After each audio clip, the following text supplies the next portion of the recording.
कालिकायै विद्महे मशानवासिन्यै धीमहि तन्नो घोरप्रचोदयात्.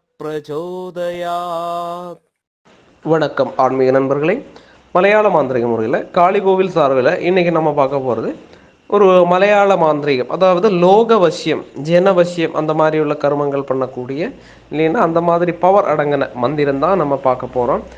இந்த மந்திரம் ஒருபாடு விதிகளில் செய்வாங்க. ஒருபாடு விதிகள் இல்லைன்னா இப்போது தகுடு தாயத்து அந்த மாதிரி உள்ளதில் அந்த எந்திரம் வரைச்சி இந்த மந்திரத்தை செய்து அதை அடக்கம் பண்ணி கொடுப்பாங்க. அது வசியத்துக்கு செய்கிற தாயத்து அந்த மாதிரி பண்ணுவாங்க. ஒரு சிலருங்க இந்த மலவார கர்மத்தில் சில முறைகள் வச்சு இது பண்ணுவாங்க. அது மட்டுமல்ல, அதில் இந்த மைக்கூட்டு காரியங்கள் வரும், அப்படி பண்ணுவாங்க. ஒரு சிலவங்க என்ன செய்வாங்கன்னா மந்திரம் மட்டும் வச்சு பண்ணுவாங்க. அப்போ மந்திரமும் எந்திரமும் மையும் சேர்ந்து வரும்போது நல்ல பவராக இருக்கும். ஆனால் நம்ம இந்த மந்திரத்துக்கு மட்டும் நல்ல பவரும் இருக்குது. அதாவது மந்திரம் மட்டுமாவும் செய்யலாம், மை சேர்த்தி பண்ணலாம், அதே மாதிரி தகுடு சேர்த்தியும் பண்ணலாம். அப்போது ஓரோ முறையில் இந்த மந்திரம் பண்ணுவாங்க. அப்போ நமக்கு பொதுவாக எல்லா காரியங்களும் வசியமாக இருக்கணும், நம்ம போகிற இடம் வசியமாக இருக்கணும், நமக்கு வசியத்தன்மை வேணும், அந்த மாதிரி நினைக்கிறவங்க இந்த மந்திரத்தை ஒரு 36 உரு வச்சு காலையில் பண்ணிக்கிறது. இனி நமக்கு யாரைனாலும் நினச்சி இவங்க நம்ம கூட பேசணும், நல்ல அடுப்பமாக இருக்கணும், நல்ல ஆகர்ஷமாக இருக்கணும். இப்போ நீங்களே பழகிற ஆளுங்க, அது யார் வேணாலும் ஆகலாம், நான் பேர் எடுத்து சொல்லலை. அவங்க உங்களை விட்டு போகக்கூடாது, உங்கள் கூட என்றைக்கும் இருக்கணும், இல்லைன்னா அவங்க கூட நீங்கள் பழகணும், எல்லாம் நல்ல எண்ணங்களோட செய்யுங்க. அந்த மாதிரி உள்ள ஒரு நட்பு நம்மளை விட்டு போகக்கூடாதுங்கிற எண்ணம் வர்றவங்க அவங்கள நினச்சி இந்த மந்திரம் 108 முறை பண்ணணும் டெய்லி. அது காலையில் பண்ணணும்.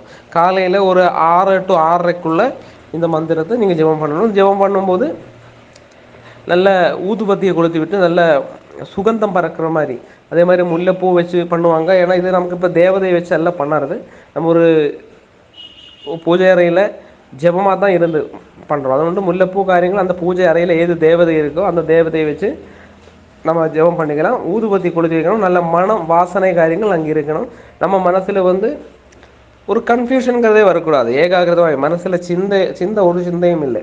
மைண்டில் இந்த மந்திரம் மட்டும்தான் நமக்கு ஓடணும். புரியுதுங்களா? டெய்லி நீங்கள் 36 உரு வச்சு பொதுவாக பண்ணுங்கள்.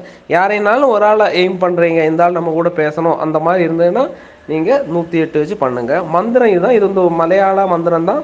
இது ஒரு நாடோடி மந்திரம்னு கூட சொல்லலாம்.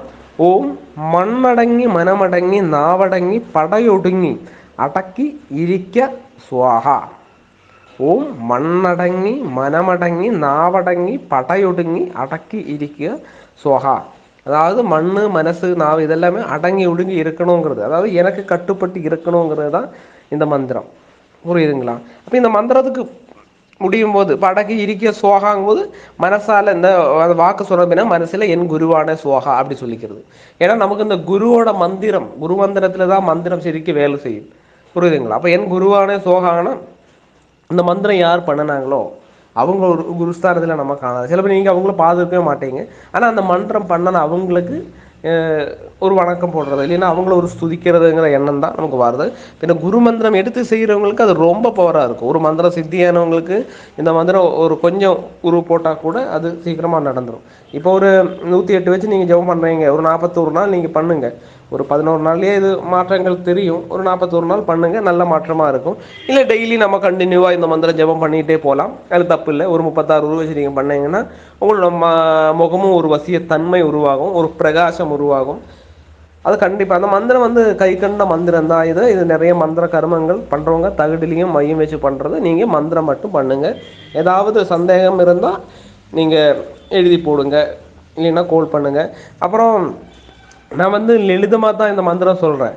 ஏன்னா இப்போ ஏதாவது பொருட்கள் வச்சு நீங்கள் இந்த மந்திரத்தை பண்ணுங்க, பொருட்கள் உருவாக்குங்க, மை உருவாக்குங்கன்னா உங்களுக்கு அது தெரியாது.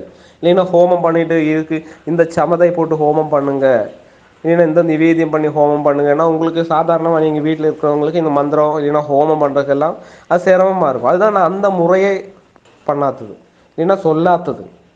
பண்ணாததுன்னு சொல்லாதது. ஏன்னா நிறைய பேர் இது ஒரு வெளியிலிருந்து வேலைக்கு போகணும், அந்த திறக்க கூட்டமாக இருப்பாங்க.